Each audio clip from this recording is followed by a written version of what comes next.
करेगा हमनी के कहत है। ओ ये द है क्या का नाम मेकअप का सामान रख दे। ए छोटकी का हो खाली खाई में परेशान रहत नहीं होता हमनी के तनी तो ख्याल नहीं करते कि हम अच्छा तू तो और ले थोड़ा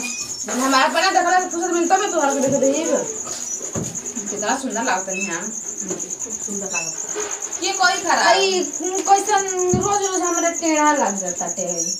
लगा गया थे ना उस लगा के खाए के ध्यान बड़ा लगी टेढ़ा ध्यान नहीं है पा बटे अंगूरा पता खाना खाए पे लागल बैठ जा खाली आदि खत्म कर देलू मैं उलट लेलू और कर देलू खाए पे लागल कह तरू और तू करे माला तब ना डाल देती जरा में तो बढ़िया लगी थी ना मैं बदली नहीं मार लागत टे नहीं वो खोल देनी अच्छा रहा हमरा कितना सुंदर लगा तारा बदल हम दी देख के जरा तो तो हम दी आओ जो चार बजे तक लगा दे ओ ये दादा अबे अब पूरा नहीं खेले हम ऐसे ही तनी हमार देखे ना वाला सिंह के चला अरे अपन देखा ना कि हम अपन देखा तनी कि ठीक लगे तो देखी चला ठीक है बटे हां ठीक बटे अरे कैसे पेट छपल हो अच्छा इन तो कुछ का जानते अनपढ़ गांव में कुछ मिले नहीं कि करन तो क्या करिए अनपढ़ गांव आ हाय देखो गिरल बताहार अपन ले ला हमार ना ओ जल्दी कर दे आपस में लगा के फेंक देलू जा हो गई मन भर गई ले पैर फिर से कैसे खातड़ी बड़ा हाली हाली खाता खाए से तो लागल भाई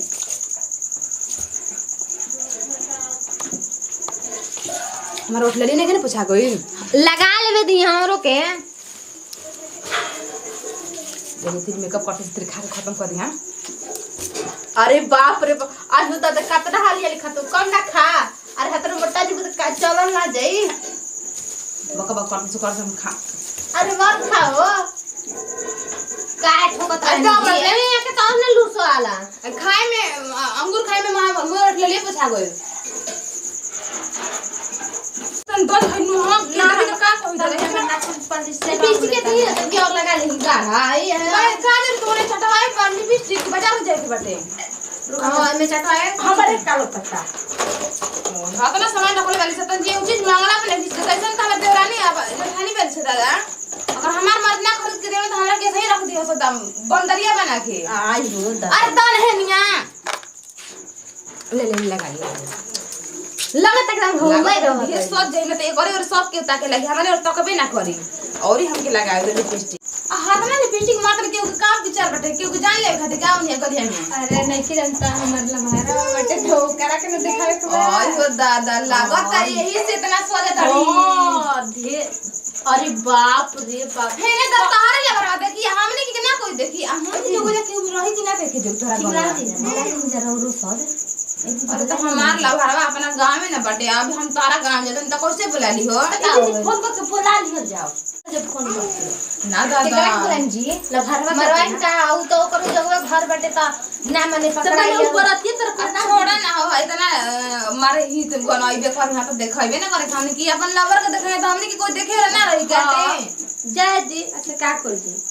लवर के चक्कर में मैं नहीं घर जाए के मन करता ई कौन एगो बहाना बा कि भाई के बियाह बाटे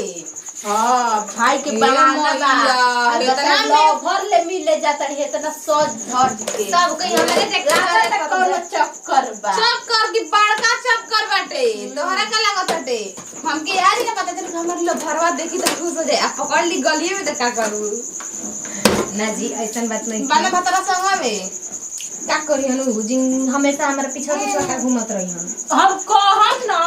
तितनी लागल रहम छोड़ा चल जा मेरा रूम दर्द ना समझेली ना ना जे प्यार वाला दर्द समझ हम तो प्यार कर ले रही भाई हम जान सली कि प्यार के मतलब का होला तू ना खूब दर्द समझली मेरा के अरे सड़ल कोथने के छुटत काहे रे राम इतना मन कर तो खाए के ना हम ठीक लागत नहीं अरे ठीक लागत रो चल हां उवाले छीन लेबे नी चल ना जल्दी तार इंतजार कर दो यहां कि ना हो का चिंता बाटे ए दीदी कने की औतन की ओडिया वाले रहती जा कने वो उतरी ता तू करे मन तो हमारे कुछ ना रहे गांव से मन के हां होल ले ले ओडिया वाले कहत रही दीदी तो ले ला तू ने ले भूत और में चिंता बता रहा भाई के बियाह बता हमने का जानतन जा ना हमार भाई के आई मना इनका भाई का हमने के ना भाई फुर्सत मिली तो ना भाई ये बहुत आदमी देखी ओसे का मिले चाहे मत मिलो। अरे तन के लिए नहीं दीदी कैसे करे नहीं। हां ले ले तनी हम जाए तनी के चक्कर में पूरा मेकअप खराब हो जाए दादा गर्मी के चलते जल्दी चलतो नहीं कि तो हो चले के हम जाके तन की होली रह। अरे तन की जाके होलिया में सरिया देती तो बढ़िया रही। हम सरिया हम मोय मेकअप खराब हो तम का कर हम के लिए जरा हिले वाला नहीं ठीक बना आ तो हम जाने के चक्कर में लगा था कि पूरा उठला लिया पूरा पाउडर बह के नीचे चल जाई गोड़ा के नीचे ऊपर घूम आई। ओहो जल्दी चले जाओ मोय खराब हो गई तो का कर जाके कोई हाथवा में का लग गई दीदी। ये भगवान ई लागो तो कोई ढेर सोच के बाप रे बाप कितना मेकअप करत तारी खूब कोबे ले करत है जैसे चले जाओ माने हम सामान सरिया में रख ले तो आ माने रख तैयार हो गेले नहीं जे त हमरे तहार भाई के शादी में तू ना सामान करे तो हमनी के सरिया के हमनी के पहले बार तारा गांव में चले जा के चले के ले ले कुछियो के हां बुझे को ले तनी हो कोई जी आ नयका नयका सड़िया सब रख ले बनी। हां साड़ी बुझे वो इतना झका झका से लहंगा लेके आइल बन्ना कि जे देखी वो फीदा हो जाई देखते रह जाई। तोरा का लगता है अरे कौन दहाई वाला मेकअप के सामान ये छोड़ दे में गया मैं तन के ले चले कस के साथ और तो हनन तू तो लगता घर में निकलबे ना कर चल हो चले के खिसिया तो खम जाऊंगा सब पिटिया तो ठीक बाटे हां चल जा आओ तो खड़ेसरी महाराज ने यहीं पर खड़ा का हुई नहीं करे के नीचे बा चले के न कहता का हाला कर गो सर अभी तक तुमने के तैयार ना भइलु सब आई को वही हम जे या के ताकत हनी का को ना पे नहीं ना नहा लेनी आ दू बेर हाथ बार में हाथ डाल लेनी आ चल देनी हमनी के सेठ लाली मारे के काजल मारे के आहे बात जुड़ा बना तब ना निकले के कैसे निकल जाए के का आ देखो तुम ओही दादा इतना गर्मी होता ना पूछी मत एकदम हाई हां तो प्यारे हो गए तो ना गर्मी ना होती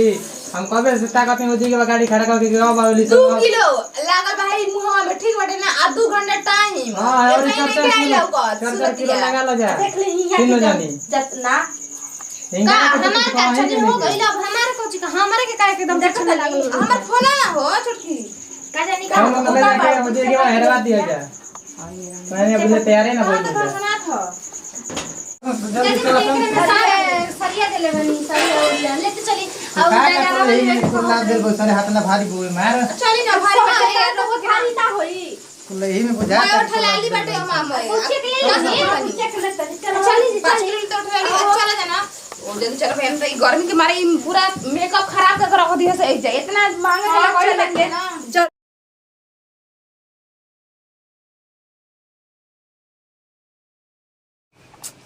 देखो भगवान कहला कि सही में एगो कोख भर देला तो कम से कम बांझिन के त नाम मिट गइल ना। देखो अगर कहल गइल खिसवा में सही में कि सब कुछ रहेला तो सबे कोई मानेला